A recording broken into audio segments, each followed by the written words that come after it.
Bonsoir à tous et merci d'être avec nous. Voici les titres que nous allons développer ce soir dans votre JT. L'expression dit « jamais 203 », pour nous c'est « jamais 304 ». Une phrase signée Camille, la fille des gérants du magasin Magic Bazar. Hier soir, le commerce a subi son 4e cambriolage en moins d'1 an. La jeune étudiante nous a livré son sentiment.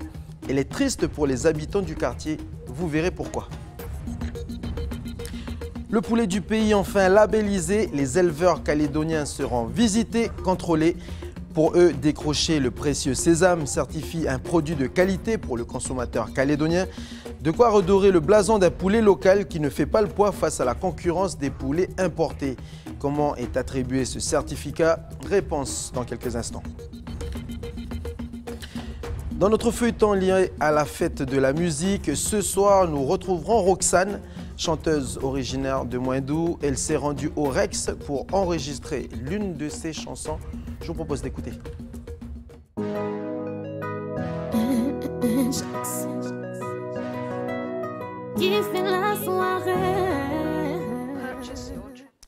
Et voilà donc pour les titres, l'actualité dans le pays ces dernières heures. Elle aura été marquée par ce énième cambriolage à Nouméa. Ce soir, nous nous sommes intéressés au commerce de proximité Magic Bazar, situé dans le quartier de Rivière-Salée. Il a subi dans la nuit de lundi à mardi son 4e casse en moins d'1 an. Des cigarettes ont été dérobées pour une valeur de 150 000 francs, une cinquantaine d'objets, des sables d'abatis, des lampes, plusieurs montres et téléphones portables. Le montant du butin s'élève à hauteur de 600 000 francs. Comme vous avez pu le voir sur ces images, sur la page Facebook du commerce, la fille des gérants a publié des photos. Dans la légende, un mot ressortissait sans cesse, le terme tristesse. Linsembo Amo lui a tendu notre micro. Je vous propose de l'écouter. Quand je suis arrivée, il y avait de grosses dégradations. Le rideau électrique qui était complètement fracassé. Et la porte baie vitrée, là, il n'y en a qu'une, celle qui était intacte. Et la deuxième, elle a été complètement détruite. On a pour plus de 150 000 francs de pertes au niveau des cigarettes. En sachant que les cigarettes, c'est pas ce qui fait vivre un tabac-presse, puisqu'on gagne très peu dessus, que c'est de la trésorerie qu'on avance. Pour revenir à zéro, il faut qu'on vende plus d'1,5 million de cigarettes. Si on vient à fermer, je pense que ça va être difficile pour par exemple les petites mamies qui ont des difficultés à se déplacer. Ou puis nos employés, elles ont des enfants, une famille qui compte aussi sur ce salaire-là.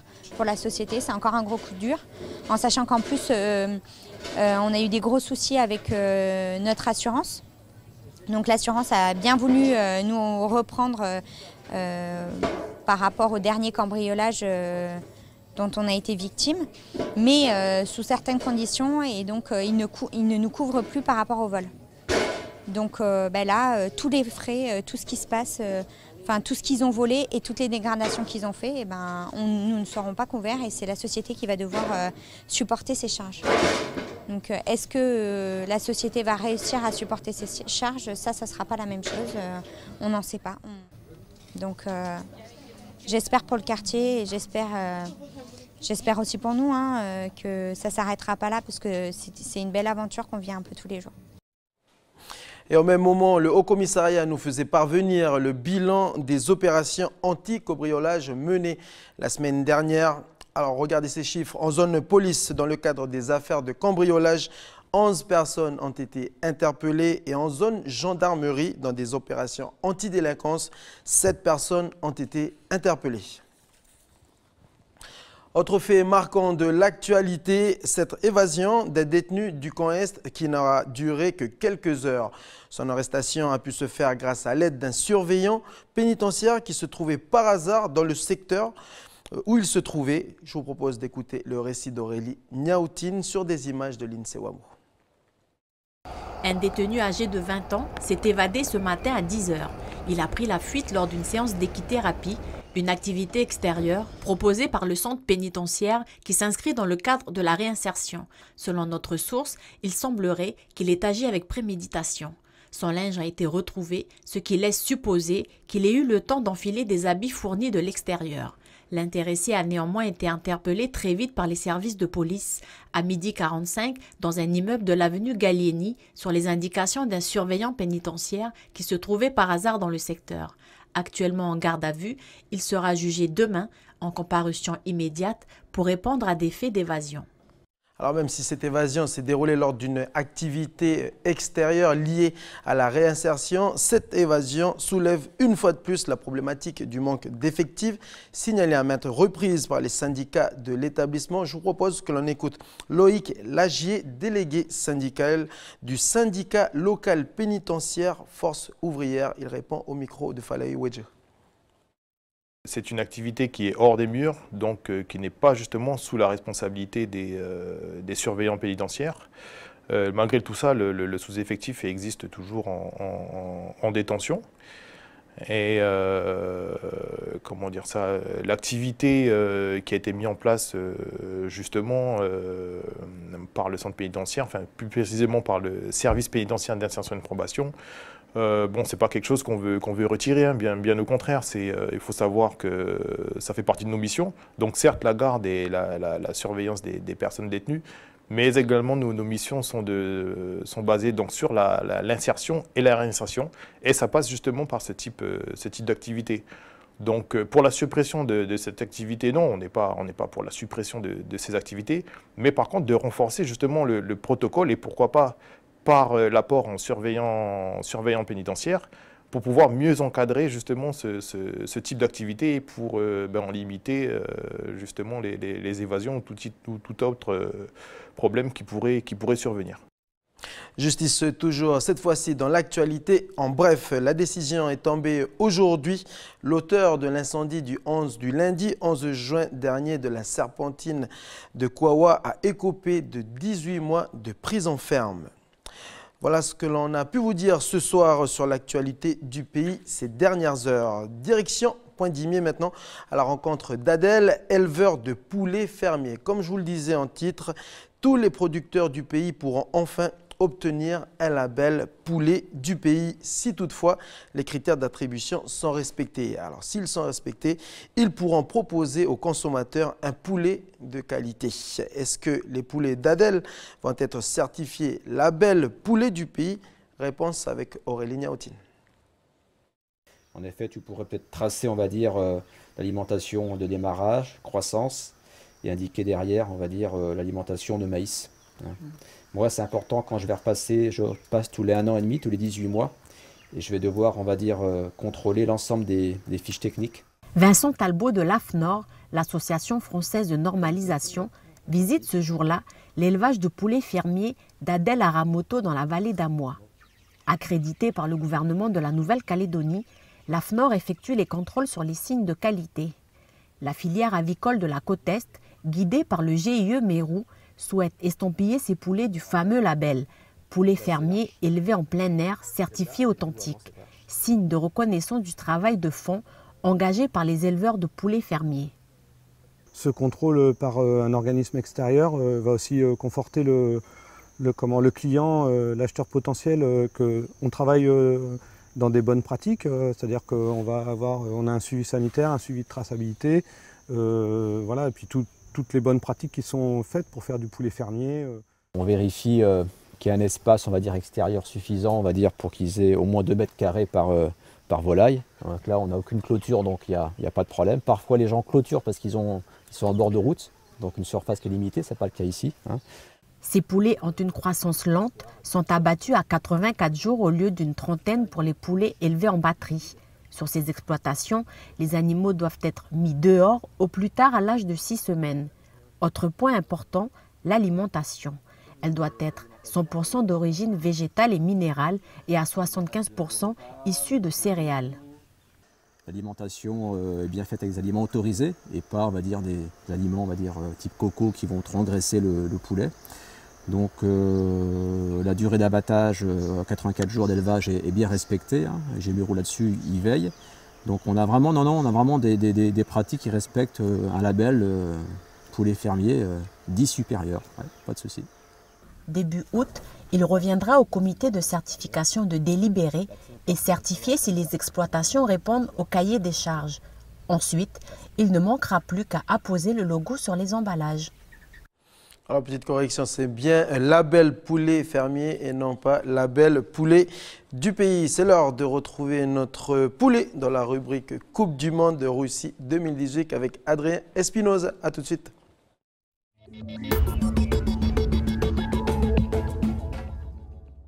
Bonsoir Adrien. Salut mon poulet. Ça va? Il y a eu 3 matchs cette nuit.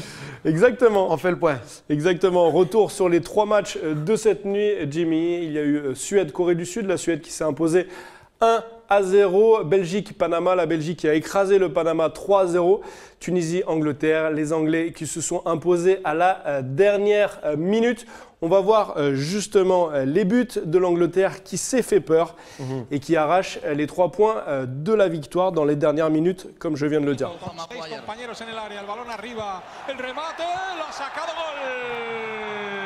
Voilà, but, un premier but avec un super arrêt du gardien tunisien et but du capitaine Harry Kane qui a été décisif, critiqué après son Euro 2016 catastrophique. Il avait fait 4 matchs, 0 but. L'attaquant de Tottenham a pris une revanche éclatante et prouvé qu'il était indispensable aux Free Lions avec son doublé. Regarde son deuxième but. Un but à l'arraché dans les ultimes secondes. Ultime seconde, tout seul au deuxième poteau. Quelle erreur de la défense tunisienne. Digne d'un meneur d'hommes et d'un capitaine. Bravo. Exactement. On va passer maintenant sur le match Belgique-Panama dont je t'ai parlé aussi. La Belgique qu'il faudra surveiller. On a parlé hier de la Croatie qu'il faut surveiller, mais il y a aussi la Belgique. Les Diables Rouges. Les Diables Rouges, exactement, avec ses individualités qui sait jouer collectif et qui a gagné 3-0 avec le coach suppléant qu'on connaît très bien, c'est Thierry Henry. Regarde. Le coach des attaquants. Le coach des attaquants, il fait exactement. Du beau travail. Titi Henry qui parle à Lukaku. Il a passé la frontière. C'est ça.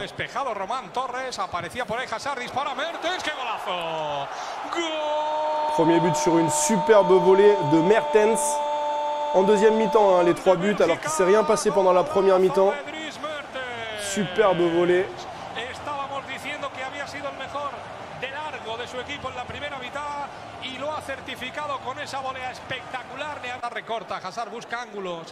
Et après c'est le festival. Lukaku, extérieur du pied de De Bruyne pour un centre. Cette passe extérieure du pied. Tête plongeante, c'est magnifique, comme dans les écoles de football. Là c'est la vraie ville. C'est la belle ville. Lukaku, le football comme on aime. L'attaquant de Manchester United qui met son doublé un petit piqué dans la surface. Ce gars il va de son propre chef, doublé, triplé de Cristiano Ronaldo. Exactement.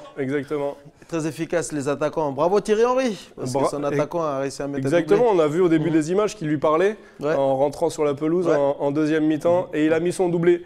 Je vais te parler maintenant. Je vais te parler maintenant de ce joueur, Jimmy, ce joueur sud-coréen, c'est Sung Hoon Min. Et son histoire est particulière. Ça a été bon. J'ai un peu du mal. Il faut savoir qu'il joue aujourd'hui à Tottenham, un des meilleurs clubs anglais de football, mais que dans son pays, la Corée du Sud, le service militaire est obligatoire pour les jeunes et les sportifs compris. À moins de réussir un exploit sportif dont l'appréciation est à discrétion du gouvernement. Alors ce joueur, ce joueur, le problème c'est qu'il est en train de percer dans le football, mais que pour l'instant, il faut qu'il fasse son service militaire. Alors, le gouvernement sud-coréen ne s'intéresse pas beaucoup au football et ne connaît pas trop Tottenham.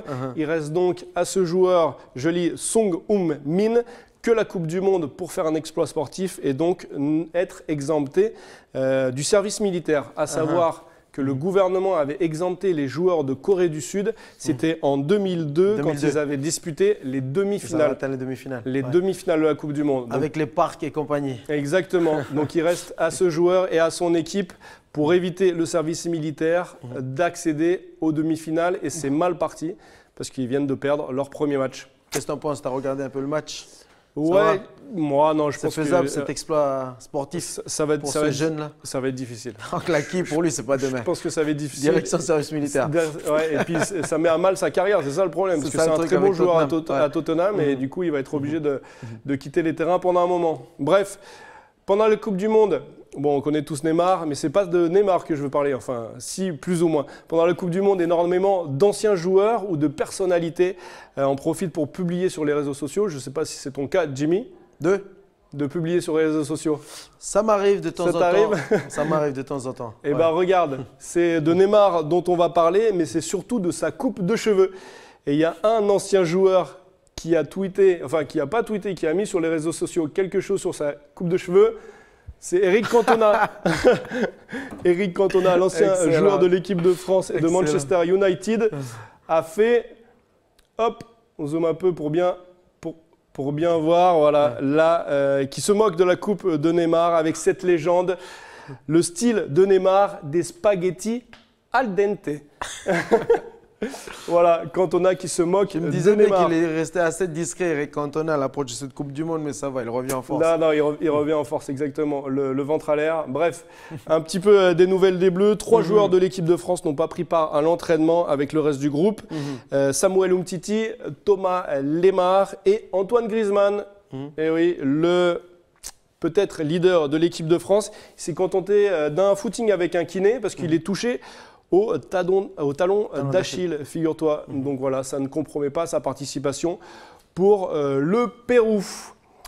Et les matchs à suivre cette nuit, Jimmy, Colombie, Japon, les 2 équipes qui rentrent dans la compétition, ainsi que la Pologne et le Sénégal. La Colombie qui avait gagné son match de préparation face aux Bleus. Donc on va voir ce qu'ils vont faire face aux Japonais. Et on a hâte de voir aussi le Sénégal. Évoluer, exactement. Les Lions de la Teranga. J'en étais sûr. Et deuxième match pour la Russie et pour l'Égypte. Les Russes, je vous le rappelle, qui ont gagné leur premier match face à l'Arabie Saoudite. 5-0, le meilleur score pour l'instant depuis le début du tournoi. En cas de victoire, c'est une qualification directe pour le 8e. Exactement. Deuxième match, deuxième victoire. Merci Adrien. Au cas où. Je te redonne le ballon. Avec plaisir. Merci. Olé. Et à demain. À demain, Jimmy. Allez, on termine cette édition, notre JT, avec le feuilleton de la semaine qui fait écho à la fête de la musique qui aura lieu ce jeudi. Alors ce soir, nous retrouvons Roxane de Moindou pour enregistrer son titre « Kiffer la soirée ». Elle s'est rendue au Rex de Nouméa, le point de chute de tous les artistes en herbe du pays. Prosper Poigou.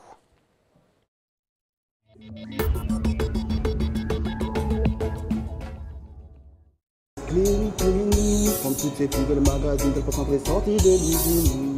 Et lundi, sortie de l'usine.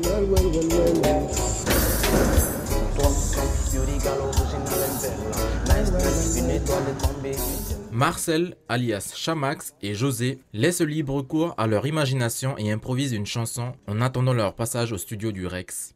Comme le témoigne cette affiche, les inscriptions pour l'atelier enregistrement sont complets. Manuel Touraille, gestionnaire du Rex, nous explique pourquoi ce studio a été créé. C'est pour des jeunes qui n'ont pas forcément les moyens chez eux d'avoir un bon micro, une bonne sonorisation et surtout d'avoir la personne ressource en Marvin, Rastavin, qui lui fait de la musique assistée par ordinateur. À l'intérieur du studio, Lorenzo Wamitan, dit Loa, termine les arrangements de sa chanson avec Marvin. C'est pour tous les rebelles, c'est pour tous les soldats de Djoubé à Kapoumé, au rivage d'Otmawa, Tia Nengone, on va foutre le fire, Kanaki au pouvoir. Quand on enregistre, il y a la version brute, et du coup là, le samedi on vient, c'est pour embellir le son, c'est le mixage, tout ça. Tu vois. Rajouter les échos, les effets sur les voix, autotune, tout ça. Ah ouais, je suis content du résultat, Vince il a bien mixé, et puis il mixe bien aussi, c'est rien à dire sur son taf. Il gère. En général, c'est eux qui viennent avec leurs morceaux choisis sur internet, un peu à droite à gauche, ou parfois ils ont aussi leur beatmaker à eux. Donc c'est vraiment en général eux qui viennent avec leurs trucs. Après, ça se peut que des fois je leur propose des choses, mais il y a aussi beaucoup de beatmakers ici avec qui on travaille, comme par exemple le fameux DJ Stix, on travaille un petit peu avec DJ Nox aussi. Voilà, on essaie de faire avec les locaux, quoi. Roxane s'apprête à entrer en studio pour enregistrer son morceau « Kiffer la soirée ». C'était juste là. Ah, tu vas faire copier-coller. Elle veut que tu baisses un petit peu le casque. Elle entend sa voix. Pour qu'elle entende sa voix? Oui. Parce que c'est un peu... Je suis perturbée mais moi, par je ta dis voix. des fois. Je suis perturbée par ta voix. Arrête. Mais c'est vrai, parce que tu chantes en même temps. Puis... Ah oui.